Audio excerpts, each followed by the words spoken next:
Memang kita berharap game is over, the party is over. Saatnya sekarang bagaimana kita bergandengan tangan membangun negeri ini.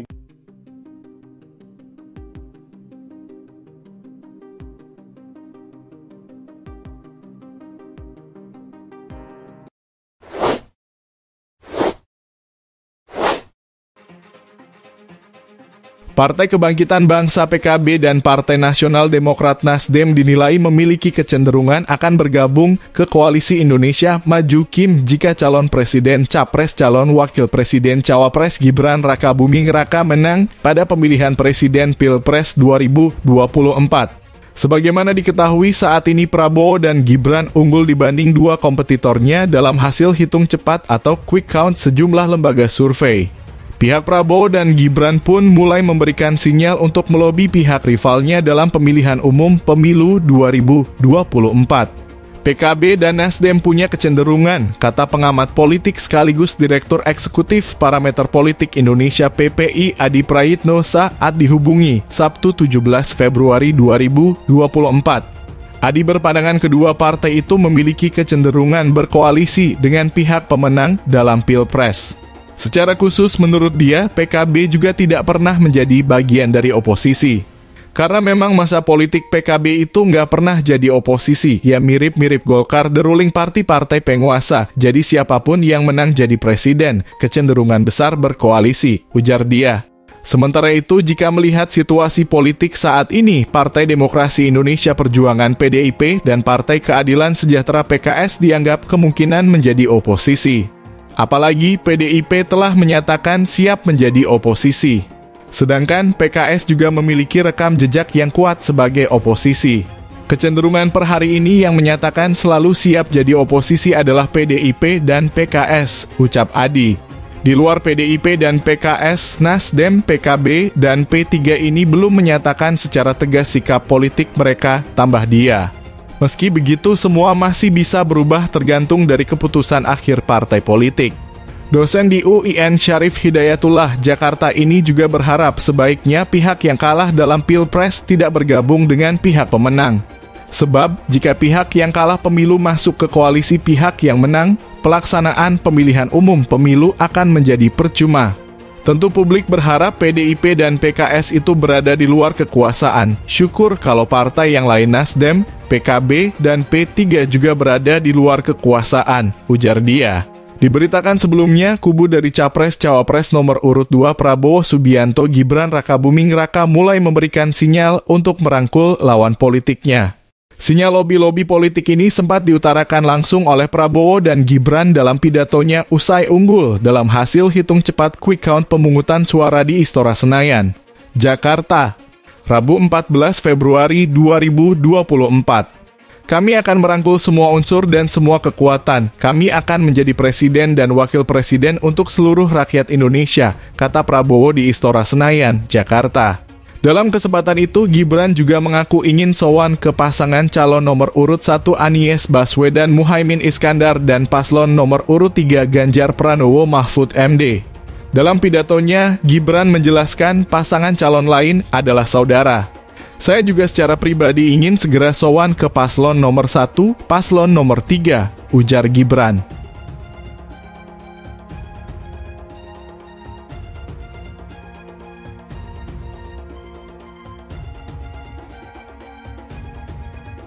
Kemenangan pasangan calon presiden dan wakil presiden paslon nomor urut 2, Prabowo Subianto Gibran Rakabuming Raka dalam gelaran Pilpres 2024 disebut akan menguntungkan bagi hubungan Singapura-Indonesia. Sebagaimana diketahui sepekan sebelum memulai kampanyenya, Prabowo berada di Singapura untuk menerima penghargaan Darja Utama Bakti Cemerlang Tentara dari pemerintah Singapura. Dalam sebuah pernyataan, pemerintah Singapura telah menyoroti bagaimana perjanjian kerja sama pertahanan, sebuah dokumen penting yang memperkuat hubungan keamanan antara kedua negara, berada di bawah kepemimpinan Prabowo. Perjanjian tahun 2022 yang dibantu oleh Pak Prabowo mewakili tonggak penting dalam hubungan pertahanan bilateral, ungkap Kementerian Pertahanan Singapura dikutip dari Straits Times pada Minggu 18 Februari 2024. Kementerian Pertahanan Singapura menambahkan Prabowo telah memberikan kontribusi yang signifikan untuk memperkuat hubungan pertahanan bilateral yang erat dan telah lama terjalin antara Indonesia dan Singapura, serta mendorong kolaborasi yang lebih erat. Contoh seperti itu menunjukkan betapa akrabnya Pak Prabowo dengan Singapura dan betapa hal ini menjadi pertanda baik bagi hubungan kedua negara, kata para analis kepada The Straits Times.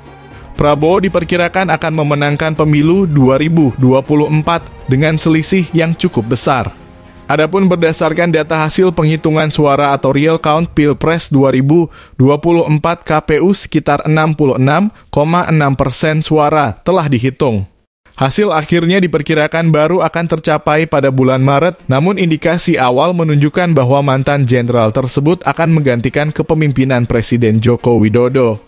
Prabowo yang menjabat Menteri Pertahanan sejak 2019 memimpin dengan 57,9% suara, 2 kali lipat lebih banyak dari pesaing terdekatnya. Dalam postingan Instagram, kurang dari 24 jam setelah dia mendeklarasikan dirinya sebagai Presiden Indonesia berikutnya, dia mengatakan telah menerima telepon dari pimpinan dunia yang memberikan ucapan selamat. Salah satunya dari Perdana Menteri Lee Hsien Loong. Prabowo bukanlah orang asing di Singapura, mengingat ia sering mengunjungi negara tersebut dan berinteraksi dengan para pemimpin negara tersebut. Prabowo juga berpartisipasi dalam 2 edisi terbaru Dialog Shangri-La Tahunan, sebuah pertemuan pertahanan tingkat tinggi yang diadakan di Singapura. Dia mempunyai pengalaman panjang berurusan dengan para pemimpin Singapura dan rakyatnya, dan kemungkinan besar dia akan melanjutkan kerjasama pertahanan, kata Dr. Irman G. Lanti dari Universitas Padjadjaran di Indonesia. Sebagai presiden, Pak Prabowo akan terus mendorong kolaborasi yang lebih erat antara kedua lembaga pertahanan, ujar Associate Professor Leonard Sebastian.